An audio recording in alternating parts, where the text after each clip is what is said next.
Hello and welcome to Ryno's Ravens review. Please like the video and subscribe to the channel. Well, another slow start for the Ravens offense against the Browns. Ravens defense had to carry the game again.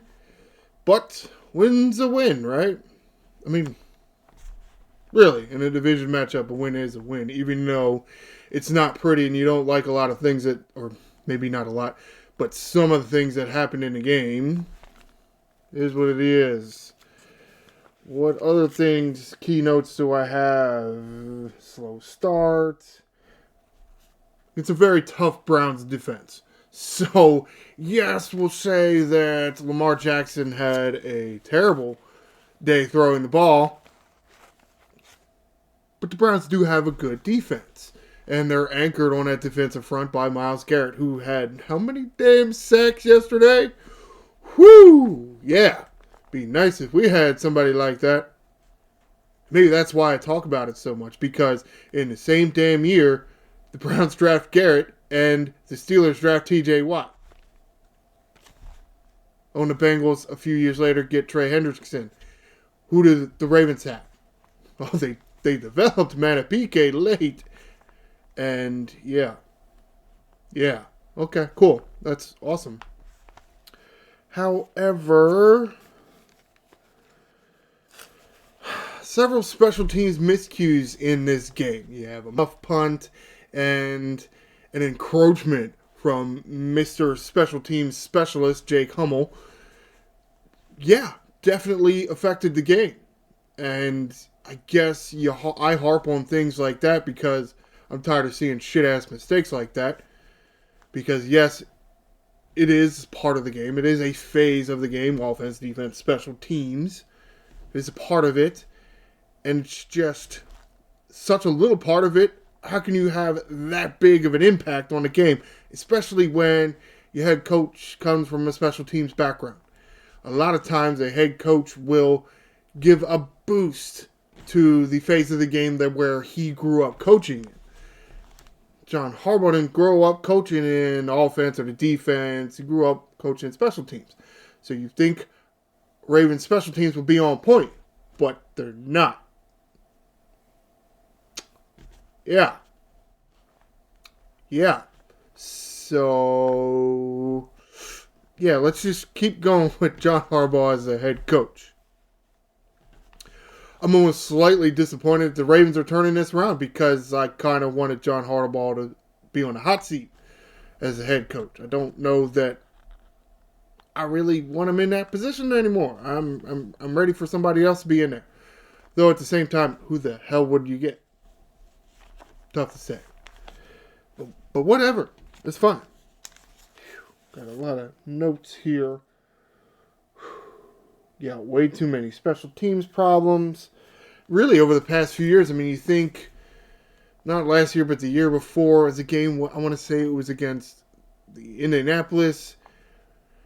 Gardner Minshew beat us somehow, and part of that, or maybe it was against the Raiders, the fair catch by Zay Flowers on the wrong side of the 2-minute warning. It was I'm going to say 2:10-ish. Gets a fair catch, which doesn't allow you to run the clock out as much because you essentially give the other team another timeout. You don't want that. You want to run the clock out on them. But it allowed them to give their opponent enough time to orchestrate a comeback. How many muff punts have we seen the past few years? Far too many. Far too many. How many times has Tyler Loop specifically kicked the ball out of bounds this year? Okay, new kickoff rules, fine. Kicking the ball out of the bounds, that's always been a penalty. That's nothing new. So, yeah. Seems like it might be time for a change somewhere. Yeah. Just a thought. What else do I have here? I kind of went with a lot of key notes here, a little more than I usually do, so the writing is really small. The kick out about the muff punt and the encroachment in this game against the Browns, which led to a Browns field goal. Right? That's a bad thing because it did lead to points. It'd be something different if it doesn't lead to points. But it led to points. The Browns were in a punt formation and you ran into their center. They were going to punt the ball. Well, we assumed they were going to punt the ball. I guess we don't know. Okay, they didn't have their offense out there. They had their punt team out there. Could they have ran a fake punt? Sure. With more than 5-ish yards to get? Probably not. But you gave them the yards. And again, led to a field goal. Led to points. That's never a good thing. What is Raven? Oh, and the timing of that, again, assuming the Browns would have punted. We don't know that. But the Ravens would have gotten a ball back with about 2-ish minutes left in a half. That is plenty enough time for a drive. Now, they got the ball with, a minute and 10-ish, which is still plenty of time, and basically took a giant shit on the field. So, maybe that's not that bad. But you still ended up giving up points, which isn't great at all. Put your defense right back out there after they get a stop. Now, it would be better if the Ravens offense could have been doing things instead of doing nothing, especially in that first half. However, you can see them on BaltimoreRavens.com. Let's get to the game center page. We'll look at a few offensive numbers. Your final score, Baltimore Ravens 23, Cleveland Browns 16. Yeah, some people pissed, especially in Cleveland. They're pissed that, you didn't call Draymond Jones offsides. Was he offsides? Man, it was tight. He definitely jumped the snap count, but did he cross into the neutral zone before or after the ball moved? Again, very tight. I'm not saying one way or other, but at the same time, how many pass interferences in the end zone did we see? Or I guess maybe not in the end zone, in the red zone anyway. Andrews yelling for one early in the game. Yeah, because the guy grabbed his face mask. Guy grabbed his face mask when Andrews is trying to get off the line. And there, later in the game, Tylan Wallace. Yeah, the dude grabs Wallace's hand and pulls it away from the football. He can't even bring his hand up to catch it because the guy grabs his hand and pulls it away. Okay, that's fine. However, Lamar Jackson and his passing number 14 of 25. Yeah, that's not good. No. That's not good at all. 193 yards. For 14 passes, sure, I guess that's fine. No touchdowns and 2 interceptions. Yeah, that's not good. And especially in a division game. You can't be doing shit like that. Nope. You got to hang on to the football, especially if you're not going to be thrown for any touchdowns. You got to hang on to the football. You got to maintain possession. That's fine. Derrick Henry got going. He didn't even get up to 20 attempts, but he got over 100 yards. Now, doing some math here, and just basic math, if it was 20 attempts for 100 yards, that's 5 yards a rush. We got more than 100 yards and less than 20 attempts. So that's more than 5 yards a rush. Yeah, that is much better than the first game. Now, yes, he did have a long of 59. That helped those numbers. But still, even if you take that out, 17 rushes for about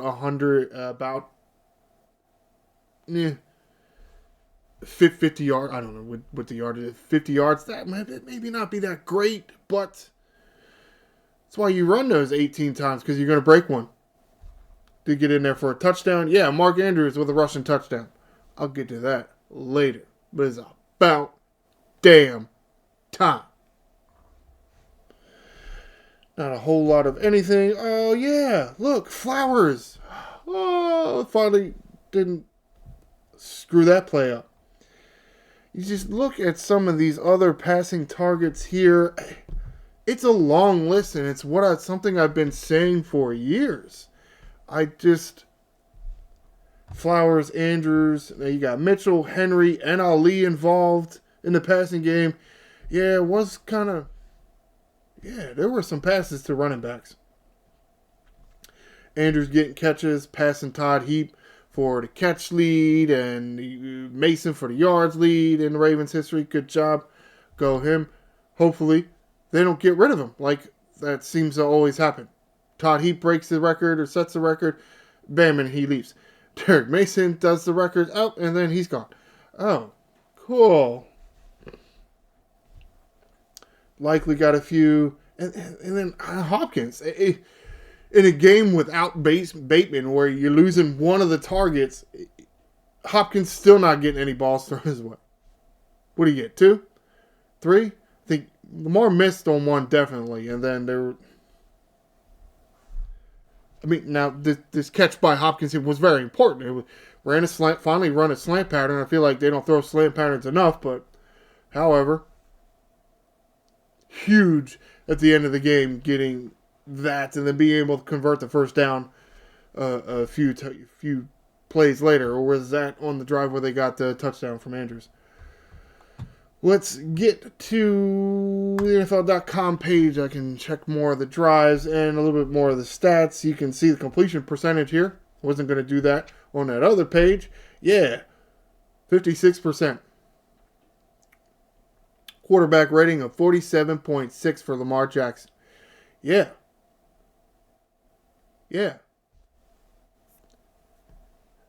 This is some of the reasoning why I don't say Lamar Jackson is as great a quarterback as everybody else seems to. In the bigger games, he doesn't show up as much. Okay, he's played well on some of these primetime games. Okay, how many of these primetime games against the Chiefs or the Bills or the Steelers or the Bengals or the Browns? And again, how many of those has he performed on? Because those are bigger games. Against division rivals, against conference rivals, teams that are always knocking you out in the playoffs. Yeah, those are bigger games. Okay? Regular season is nice. Padding those stats. Fine. Time for some hardware. Some real hardware. Like another Lombardi trophy. Otherwise, I'm sorry, but you're just a mediocre quarterback. 5 sacks. Yeah, you don't usually see that from Lamar Jackson. He definitely dealing with some issues, not running as much. As you can see, 4 rushes for 10 yards. Yeah. Okay. Huh. Not great. Let's see, Andrews here. Yeah, rushing touchdown. I'll get to that a little bit at the end. Because it happened at the end. But the defense carried this game. Yeah. Here's LeJohnate Wester and his muff punt. Which, why do they actually call that a fumble? Because he never really possessed the ball. It's odd. Okay. Yeah, defense got a few turnovers. Now, well, it was only one actually.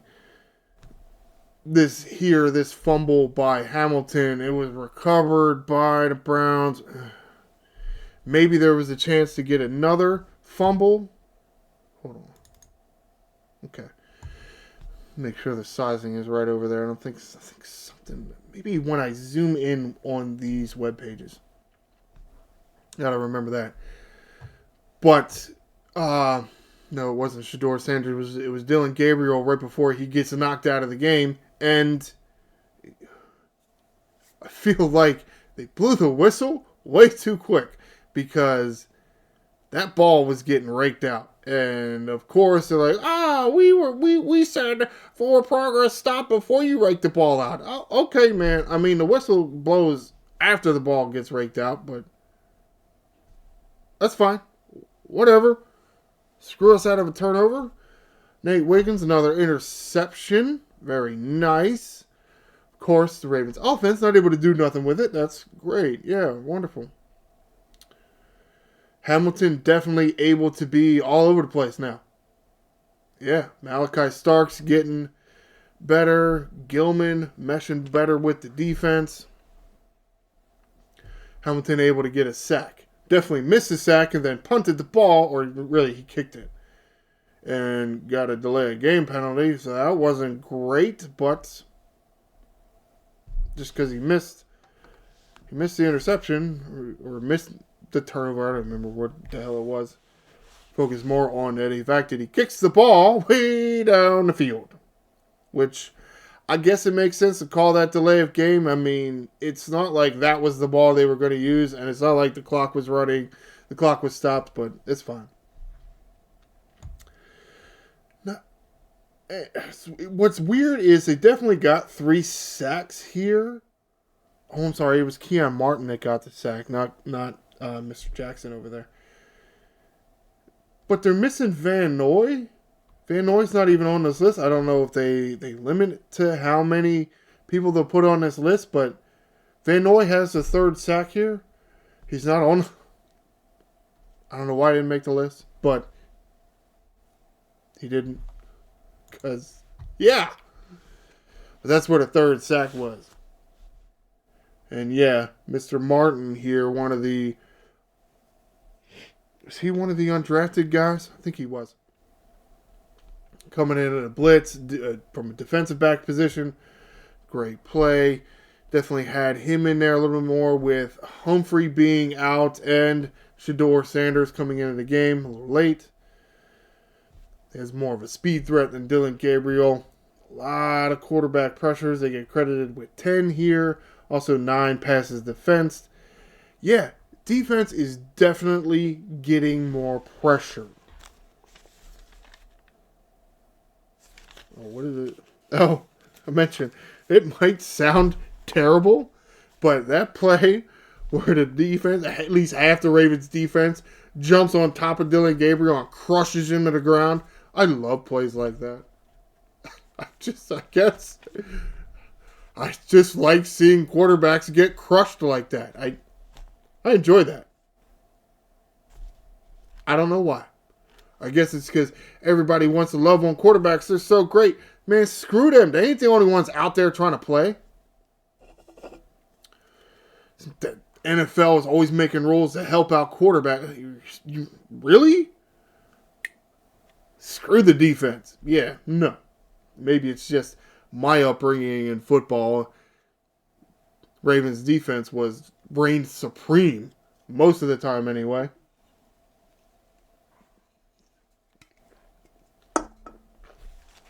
But that is just me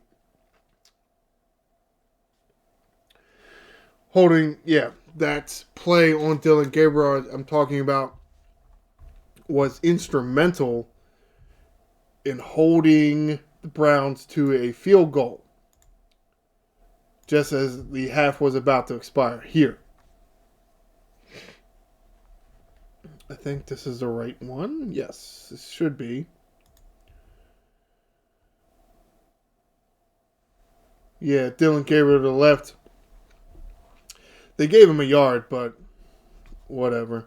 This was also the play. This was also the drive where Hummel. Where was it? I had trouble finding it before. Because here you go, 3rd and 5. First down, second down, third down. And then all of a sudden, the Browns get a fresh set of downs, and they don't really tell you why. It's because Hummel ran into the long snapper. And that gave the Browns a fresh set of downs. I don't exactly know why it's not on here at all, because you look at it and it's, 3rd and 5, and then you go to 1st and 10 for the Browns? Wait, that doesn't make any sense. And then at the Cleveland 41 instead of the Cleveland 35. Excuse me. Okay. But the defense able to hold to a field goal. Excuse me. And part of it was this play here. Dylan Gabriel trying to run out to his left. And yeah, got swarmed and then crushed. Loved it. Yeah, say Keon Jackson, but no, it was Martin. Where's that? In the third. There's a spot here where Hamilton gets his sack. Shit. Now I gotta find it. Yeah, right here. There's also the play where he forces the fumble, but again, Teller was able to get on top of it. I mentioned something like this earlier. Something happened several weeks ago where I think it was Simpson that jumps up in front of right in the lane of the quarterback, and then Buchanan was able to get in there and get a sack. That's really what happened here, except it was Martin this time jumping up in the lane of the quarterback, really right in front of him, in the backfield. So, as a quarterback, you're not going to throw that. You got this guy leaping in the air, because he can't throw it through him. But that allows Hamilton a few extra seconds to get off this block and to get to the quarterback and bring him down. So, I like to point that out as good plays.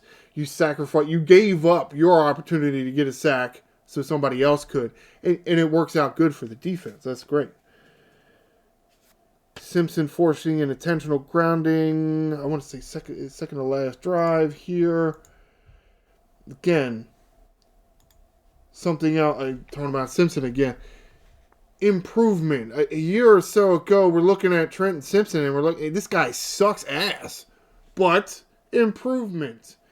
You play this game and in that game and in that position, at this position, special teams, not special teams, regular defensive plays. You learn, you get better. And I do see Simpson getting better. Is he ready for prime time? Is he ready for a prime time linebacker spot? Probably not just yet, considering how there's really only two of them right now. But he's relatively close. I mean, he's definitely in the mix now, where at one point he really wasn't. What play was it? Yeah, here, this intentional grounding 3rd and 10 here. Incomplete, short right. Yeah, Trenton Simpson was all over him. Shedeur Sanders was trying to roll out to his right, and Simpson had crashed so far in, it really bends his tackle all the way in, collapsing the pocket. Shedeur Sanders tries to get out right, and then by that time, there's nobody between him and Simpson capitalizes all over it. Doesn't get credit for the sack, which I don't like. I feel in cases like this, where it was so obvious which defender forced the intentional grounding, I feel like you got to give that defender at least half a sack. At least half a sack. Because otherwise, you're robbing him. Shedeur Sanders robbing Trenton Simpson of money. It's going to happen at contract time. Oh, the player says, I did this and I did that and I got that many sacks and I got this many tackles. I got this many tackles for loss.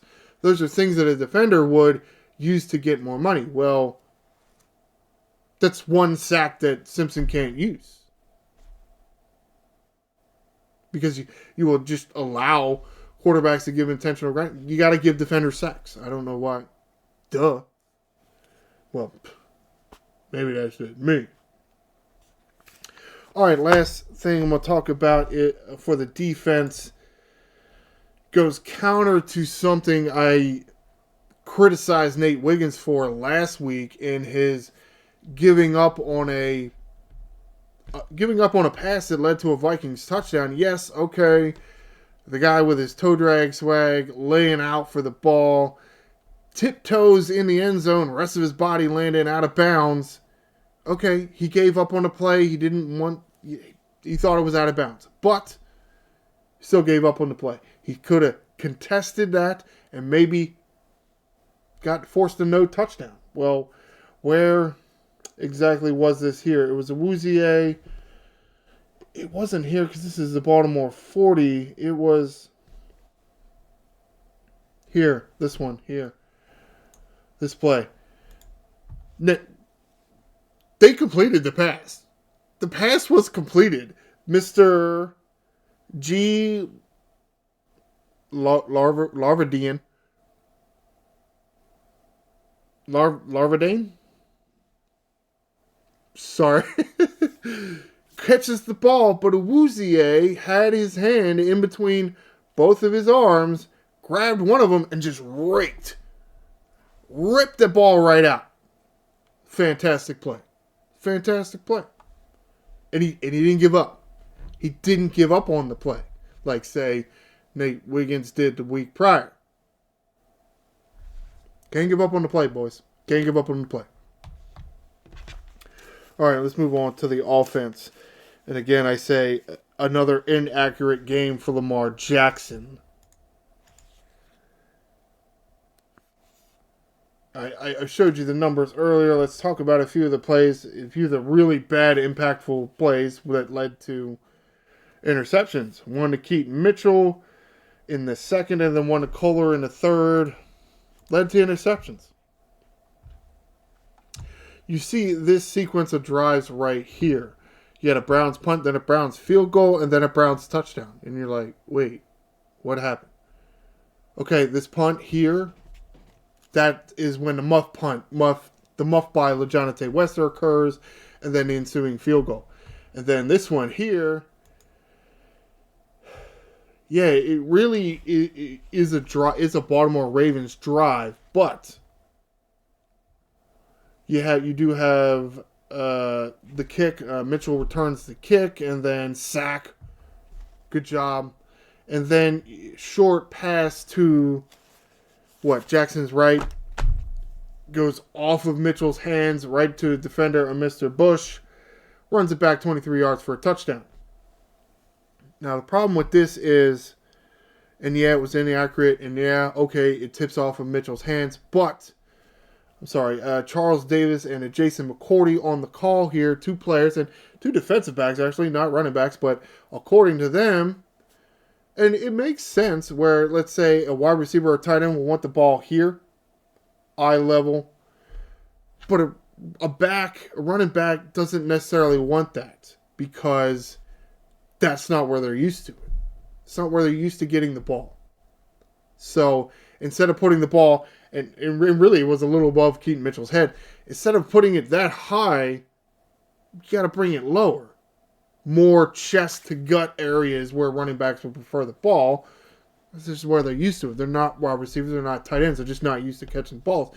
But you would think that would be something that a good passing quarterback would know. Now, he may have just completely missed his target, which, yeah, that's going to happen.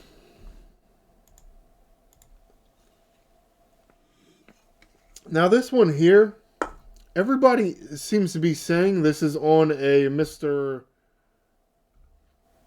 Oh, wait, that's the Browns touchdown. I meant the interception, excuse me. This one here, yeah, they want to say that Mr. Hall from the Browns, a defensive lineman, I don't know if he's interior or not, that he punched the ball, but what am I? Oh, that's okay. Weird. I'm sorry, looking at something weird over here. They want to say that he punched the ball. I looked at the replay several times. I don't see it. I do see his hand relatively close to it, but what I really see is Lamar Jackson dropping his arm angle down too much and hitting Roger Rosengartner in the side of the head with the football. Yeah, because he throws upright. Maybe he misses Rosengartner's head. Lamar Jackson likes to throw sidearm like he Randy Johnson or something, which I've never understood that and never have really liked. Lamar thinks he has to do that. Well, sometimes it comes back and bites him in the ass. Especially right after Nate Wiggins gets you a damn interception and you're what? The Cleveland 16. And what you do? One play later, you give it right back to him. Things like this, it's going to make someone like me critical of Lamar Jackson. Again, division opponent. You're in their house. Your defense just gets you an interception. And bam, you give it right back because of your shit-ass mechanics. What you expect somebody like me to say? Of course I'm going to say, you suck.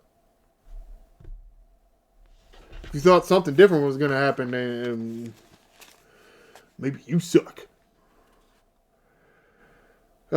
Yeah, the one returned for 6. The other comes after a pick by the Ravens. See, at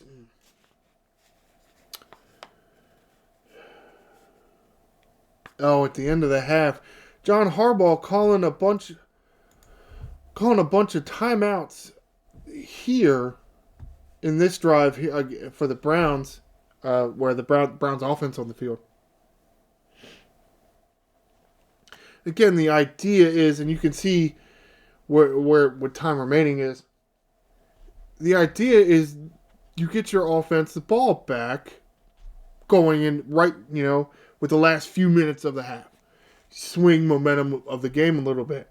If you can, steal another score with very little time on the clock, I mean, it worked, kind of. Hummel smashes into the long snapper because he's smart. And then Todd Monken and Lamar Jackson take a giant shit on the field here. 7 plays. I don't even know why it's 7 plays. I mean, the kick from the Browns and then an incomplete pass and a sack. Oh, they're calling these timeouts plays. Sack for Myles Garrett. Yeah, Garrett was all over the damn place. And you wonder why. Maybe you didn't try to get somebody else in there to help block him. You finally complete a pass to Isaiah Likely, but it's already too late, man. It's too late. You got to punt. You end up actually giving the Browns a little bit of time. They didn't take it because Gabriel was injured on the drive before that. So they just try a run, and with Shedeur Sanders in there for the first time, didn't really go nowhere. So technically no harm, no foul, but at the same time, come on, man. The shit lined up. I mean, even with Hummel's fuck up and getting the penalty, you could have gotten something going into halftime, and you pissed it away. Well, whatever. Struggles in goal-to-go situations still continue. I mean, you look at some of these field goals by the Ravens. They got nothing there. Tyler Luke kicking his field from the Cleveland 7. Oh, that's great. From the Cleveland 7. Another field goal here. 63 total yards on the drive. Kicking a field goal from the Cleveland 5. Yeah, another 50 yards here on the drive. All right, kicking the field goal from the Cleveland 26. Some short-ass field goals. Yeah. Well, that's not good. That's not good at all. Not at all. I figure something out, man. Best I can say is that's why you get somebody really good on the defensive front. Because it does allow the Browns to play with 7 guys in coverage and still get some pressure on the quarterback. Or you send 5, you get even more pressure on quarterbacks, and you still got 6 guys out there. And because you're so good, they probably got somebody in there to help pass block. So you're only covering 4 guys with 6. But that's why you spend some of your, what do I want to call it, player resources, player capital, on the trenches. You get good offensive linemen. You get good defensive linemen. Where's that, Eric DeCosta? Time for a change. Time for a change.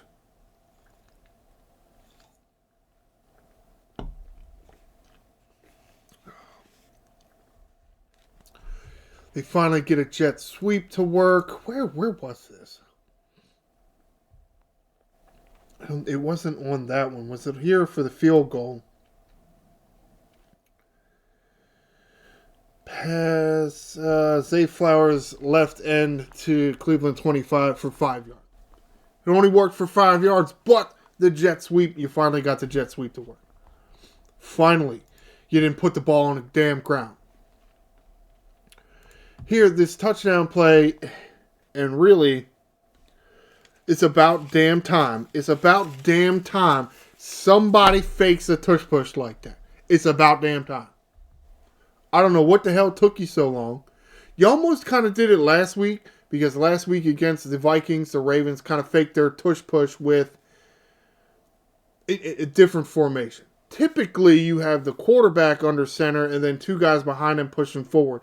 How the Ravens kind of do it is they have Andrews under center and then two guys pushing him, usually Derrick Henry and Patrick Ricard when they're available. And sometimes it's Lamar Jackson right behind them. Or maybe he's out wide. Last week against the Vikings, Andrews turned around and pitched it to Jackson, and he gained yards in the red zone. This time, what did they call it on the play call? Is Charles Davis or Jason McCourt? I can't remember who. Almost called it a naked boot. Instead of tossing it to Lamar, Andrews just runs. He kind of turns like he's going to shovel it and just keeps turning and runs with the ball. Ricard, who is in his normal spot in the backfield, goes out with him too. Leads the way. Takes that edge man on the line for the defense, on the defensive line of scrimmage, and just shoves him towards the sideline, creating a giant gap for Andrews to run through and go 35 yards. I don't think they ever touched him neither. And again, that's why I say it's about time. Because you run these tush pushes, you smash straight up the middle.